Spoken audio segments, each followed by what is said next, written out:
Salut à tous, c'est Camille. Bienvenue sur ma chaîne dédiée à l'économie domestique, au nettoyage et à la propreté de la maison. Restez avec moi pour des conseils pratiques et efficaces. Donc, au sujet de la vidéo. Anthurium auteur Elena pour une lecture de 11 minutes. Publié le 22.06.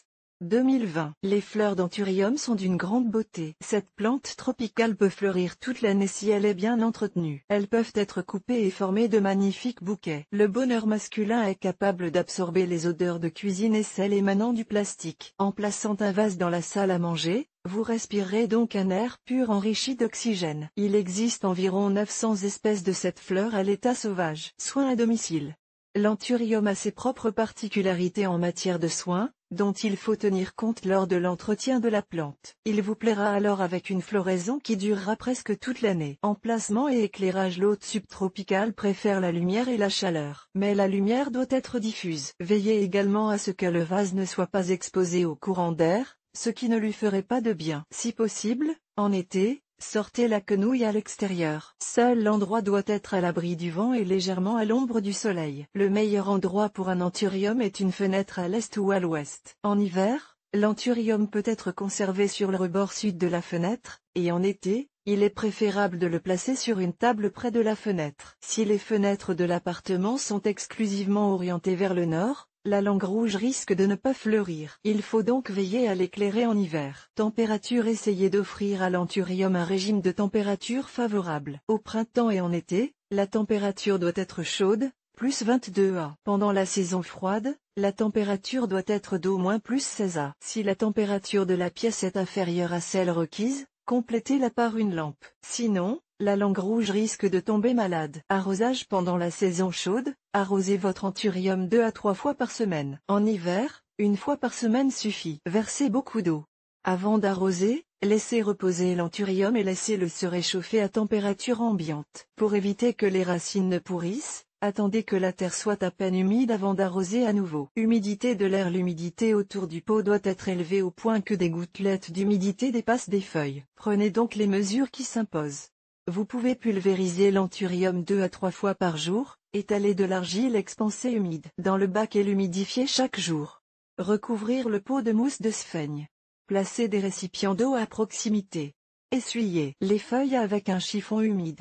Une fois par semaine, organisez une douche chaude pour les feuilles de la parcelle, en fermant préalablement le sol avec du polyéthylène, et en revenant à l'endroit habituel, lorsque l'eau des feuilles s'est complètement écoulée. Veillez à ce que, lors de la pulvérisation, des gouttes d'humidité ne tombent pas sur l'épi, sinon la fleur sera couverte de taches disgracieuses. En cas de goutte accidentelle sur la fleur, éliminez immédiatement l'humidité à l'aide d'un coton-tige. La terre pour un anthurium doit être bien perméable et meuble. Préparez la composition suivante.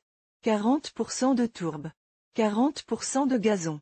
20% de sphaigne broyée. Vous pouvez prendre un terreau prêt à l'emploi pour les bégonias et y ajouter un peu de fibre de coco, de charbon, de rhizome de fougère hachée. Dans les deux cas, il est souhaitable d'ajouter des petits morceaux de briques et des aiguilles de pin. Alimentation et fertilisation. Il est obligatoire de nourrir les quenouilles au printemps et en été. Ajoutez de l'engrais minéral une fois toutes les 2 à 3 semaines. Ne divisez que par 2 la dose indiquée sur l'emballage. Lors du rempotage, ajoutez du fumier surfermenté. Ne jetez pas les feuilles sèches, mais enfouissez-les dans le pot. Elles se décomposeront et se transformeront en engrais. Si vous sortez le vase à l'extérieur, vous pouvez l'arroser avec une infusion liquide de fiente de poulet. Le rempotage d'une jeune fleur doit nécessairement avoir lieu chaque année. Au minimum, il faut le faire après 2 ans. Et les plantes adultes peuvent vivre dans le même vase même 3 ans de suite. Si vous constatez que les racines sont encombrées, il est temps de procéder à un repiquage. Essayez de le faire en février ou en mars. Faites très attention aux racines et aux feuilles, qui sont fines et fragiles. Choisissez un vase légèrement plus grand que le précédent, littéralement 1 à 2 cm, car l'anthurium n'aime pas l'espace et, dans un contenant trop grand, il ne risque pas de perdre sa couleur. Privilégiez le plastique, car il fera chaud dans un vase en céramique. Le récipient doit être long et pas trop large. Recouvrez le fond d'une couche de briques cassées ou d'argile expansée. N'oubliez pas que cette fleur est toxique, travaillez donc avec des gants. Choisissez un endroit où ni les enfants ni les animaux ne peuvent l'atteindre. S'ils mordent une feuille, vous risquez de souffrir d'allergies alimentaires. La floraison.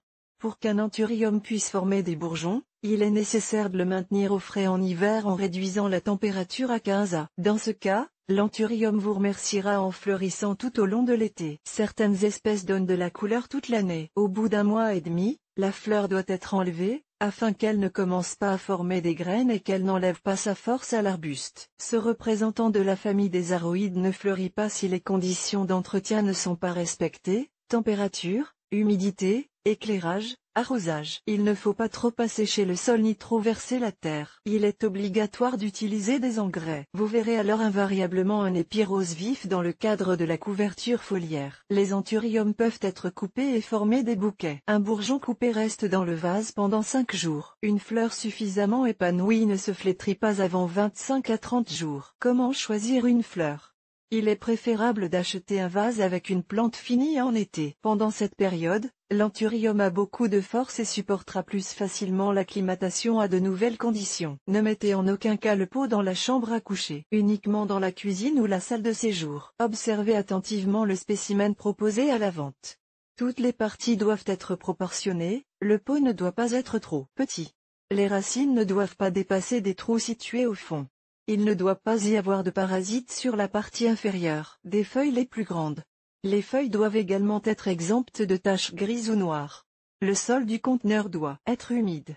La plante fleurie doit avoir des bourgeons non ouverts. Comment rajeunir un anthurium? Dans le cas d'un buisson très âgé, le tronc est dénudé. Cela est dû au fait que les feuilles inférieures meurent progressivement. En conséquence, les fleurs deviennent peu profondes, voire n'apparaissent pas du tout. Que faire dans ce cas?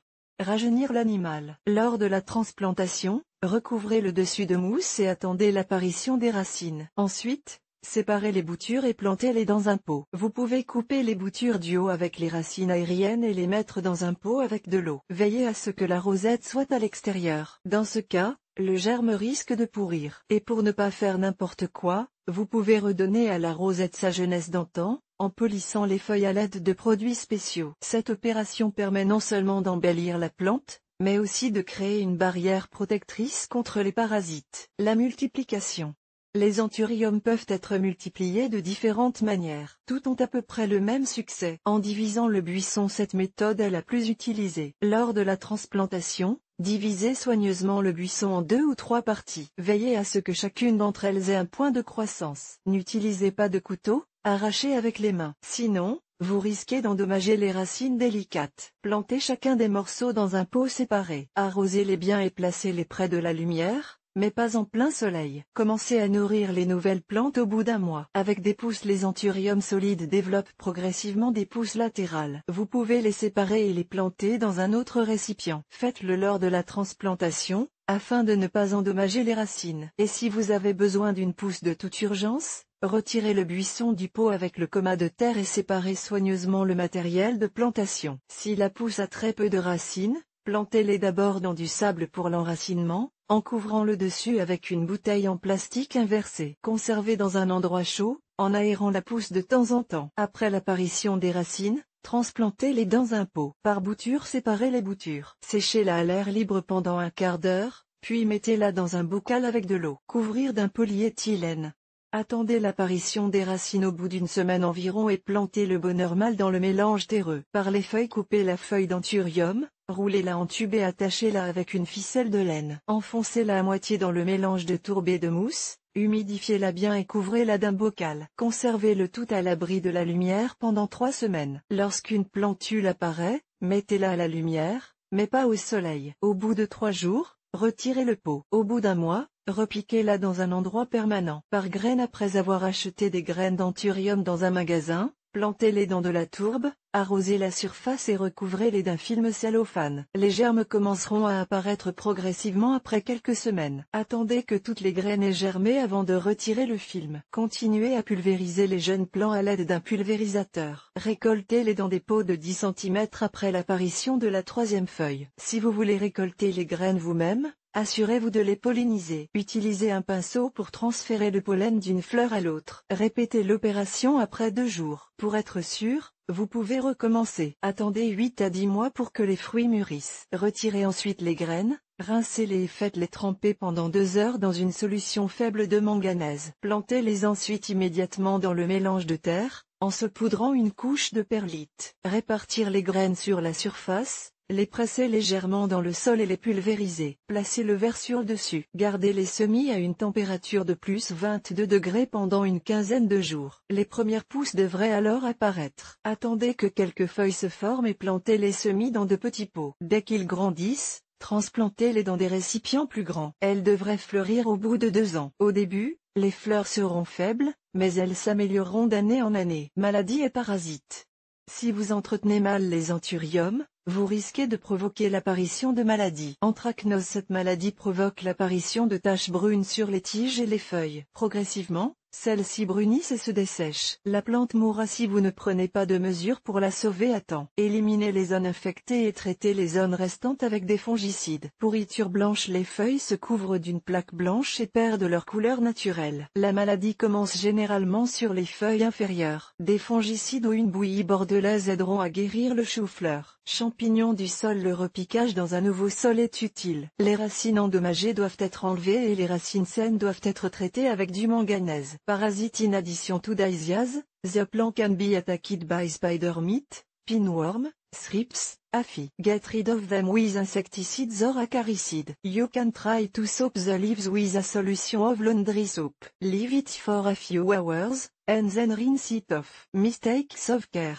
Carefully monitor the greenward, so that in time to eliminate all shortcomings, dry tip of leaves, worm up the bush under a table. Lame poison. Ordinary bulb.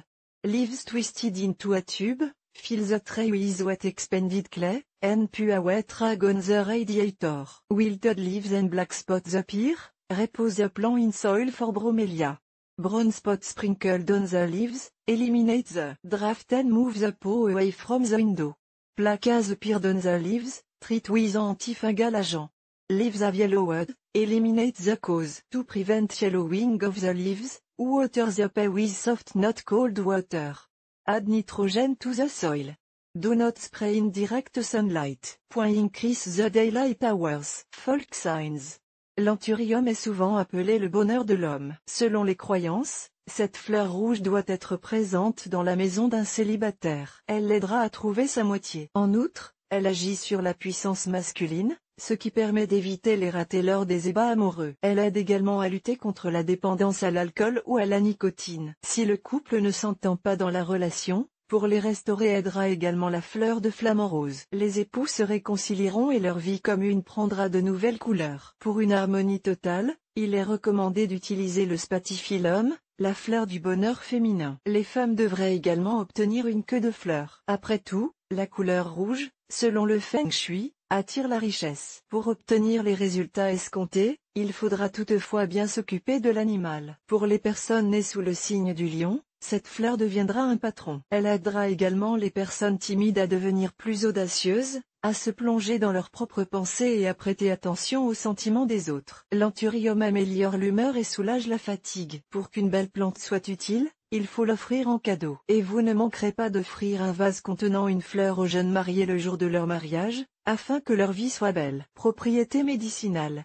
Si vous placez un pot contenant un anthurium sur le rebord de la fenêtre, vous pouvez être sûr qu'il empêchera le développement de staphylocoque, de streptocoque et de bacilles pseudomonas dans la pièce. Le contenu de la fleur est également indiqué pour les patients cardiaques et les personnes souffrant de problèmes hématopoïétiques. La médecine populaire hawaïenne conseille d'utiliser les racines pour éliminer les maux de tête, et le thé des feuilles pour traiter la coqueluche. Mais il vaut mieux ne pas le faire soi-même. Après tout, il ne s'agit que d'un dosage un peu excessif, et au lieu de guérir, vous obtiendrez un tas de problèmes de santé. Pendant la période de floraison, l'arôme puissant peut provoquer des insomnies. Certaines personnes sont allergiques au pollen d'anthurium. Le jus de la plante, une fois sur la peau, provoque des irritations. Mais ne vous inquiétez pas, personne n'a jamais été gravement affecté par les propriétés toxiques de l'anthurium. Si vous prenez des précautions, votre famille restera en vie et en bonne santé. Et vous pourrez admirer longtemps les couleurs vives des épis cireux.